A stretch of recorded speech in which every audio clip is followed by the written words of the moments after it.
하나님의 역사 가운데 한 페이지를 차지하고 있습니까? 오늘의 본문은 열왕기하 23장 21절에서 30절의 말씀입니다. 말씀 살펴보기. 그러고 나서 왕은 온 백성들에게 명령을 내렸습니다. 이 언약책에 기록되어 있는 대로 우리 하나님 여호와를 위해 유월절을 지키라. 사사들이 이스라엘을 이끌던 사사시대부터 이스라엘의 왕들과 유다의 왕들의 시대에 이르기까지 이렇게 유월절을 지킨 적은 없습니다. 요시야 왕 18년에 예루살렘에서 여호와 앞에 이렇게 유월절을 지켰습니다. 또한 요시야는 신접한 사람들과 무당들과 집안의 신들과 우상들과 그 밖에도 유다와 예루살렘에 있는 모든 가증스러운 것들을 제거했습니다. 이것은 제사장 hil기야가 여호와의 성전에서 찾아낸 그 책에 기록된 율법의 말씀을 이루려는 것이었습니다. 요시야 왕 이전에도 이후에도 요시야가 한 것 같이 모세의 모든 율법을 따라 온 마음과 온 정신과 온 힘으로 여호와를 향하는 왕은 없었습니다. 그럼에도 불구하고 여호와께서는 그 크고 불타는 진노를 돌이키지 않으셨습니다. 여호와께서는 므낫세가 한 모든 일 때문에 유다에 대해 진노하셨습니다. 그리하여 여호와께서 말씀하셨습니다. 내가 이스라엘처럼 유다 역시 내 눈앞에서 없애버릴 것이다. 내가 선택한 이 성 예루살렘과 내 이름이 그곳에 있을 거라고 했던 이 성전을 내가 버릴 것이다. 요시야의 다른 모든 일들과 그가 한 모든 일은 유다 왕들의 역대기에 기록되어 있습니다. 요시야가 왕으로 있는 동안 이집트 왕 바로 느고가 아시리아 왕을 도와 유프라테스 강까지 나왔습니다. 요시야 왕이 그와 싸우러 나갔는데 바로 느고가 그를 만나서 무깃도에서 죽였습니다. 요시야의 신하들은 요시야의 시체를 전차에 싣고 무깃도에서 예루살렘으로 와 그의 무덤에 묻어주었습니다. 그리고 그 땅의 백성들은 요시야의 아들 여호아스를 데려다 기름을 붓고 그 아버지를 대신해 왕을 삼았습니다. 오늘의 팁 21절의 유월절.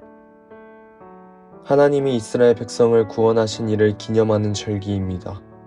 하나님은 매년 반복되는 이 절기를 통해 이스라엘은 자신이 하나님의 능력으로 구원받은 백성이라는 정체성을 기억하고 언약 백성의 삶을 살아가길 원하셨습니다. 29절의 무깃도. 갈멜살 남쪽에 있는 성읍입니다. 이곳은 교통과 군사적 요충지로서 솔로몬 때 요새로 만들어졌습니다. 전쟁이 자주 일어났던 곳이며 요시야 왕도 이곳에서 전사합니다. 요한계시록은 이곳을 마지막 전쟁이 일어나는 아마겟돈이라고 말합니다. 말씀 이해하기. 오늘의 본문은 요시야가 유월절을 지킨 일과 그의 죽음에 관한 내용입니다. 남유다는 솔로몬 이후 344년 동안 19명의 왕과 1명의 여왕이 다스렸습니다. 요시야는 남유다 20명의 통치자 중 신앙적으로 가장 탁월한 왕으로서 3가지의 특별한 이력을 가지고 있습니다. 첫째, 요시야는 산당을 없앴습니다. 남유다에서 산당을 없앤 왕은 히스기야와 요시야뿐입니다. 뒤집어 말하면 나머지 18명의 왕이 통치하는 기간에는 남유다 전역에서 우상숭배가 만연했다는 사실입니다. 이렇듯 남유다에 만연해 있던 우상숭배를 근절하는 데 앞장선 왕이 바로 요시야였습니다. 둘째, 그는 남유다의 역사에서 유월절을 율법대로 가장 잘 지킨 왕입니다. 성경은 사사들이 통치하던 주전 1300년 중후반부터 요시야가 율법책을 발견하고 개혁을 진행한 주전 622년까지 약 700여 년 동안 요시야처럼 언약책에 기록된 대로 유월절을 지킨 적이 없었다고 증언합니다.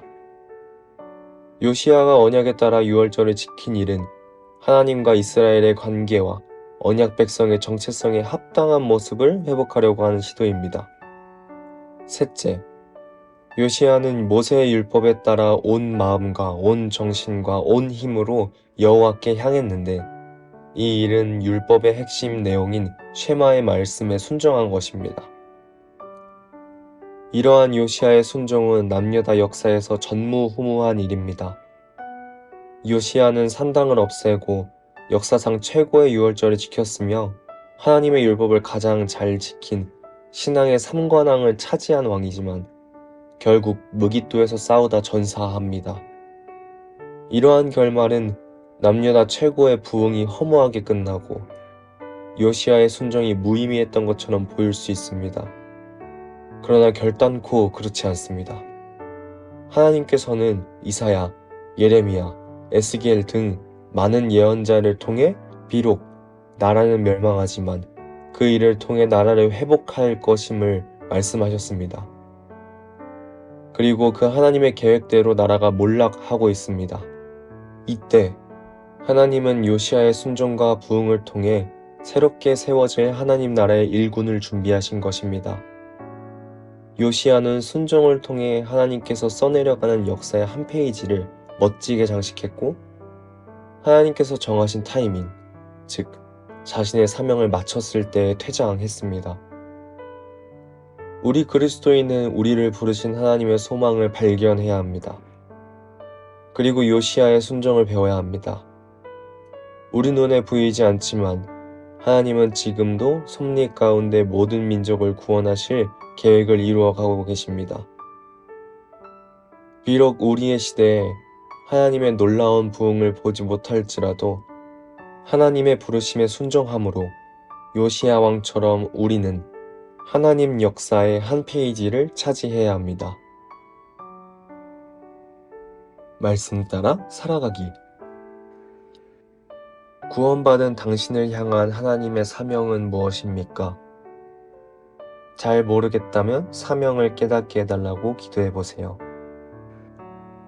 당신이 하나님이 주신 사명을 성취하기 위해 해야 할 일은 무엇이 있습니까? 당신이 하나님의 역사의 한 페이지를 차지하기 위해 해야 하는 일은 무엇입니까? 말씀대로 기도하기. 모든 그리스도인이 자신을 향한 하나님의 부르심을 발견하고 그 부르심에 순종하여 하나님의 역사 가운데 한 페이지를 차지하도록 함께 기도합시다.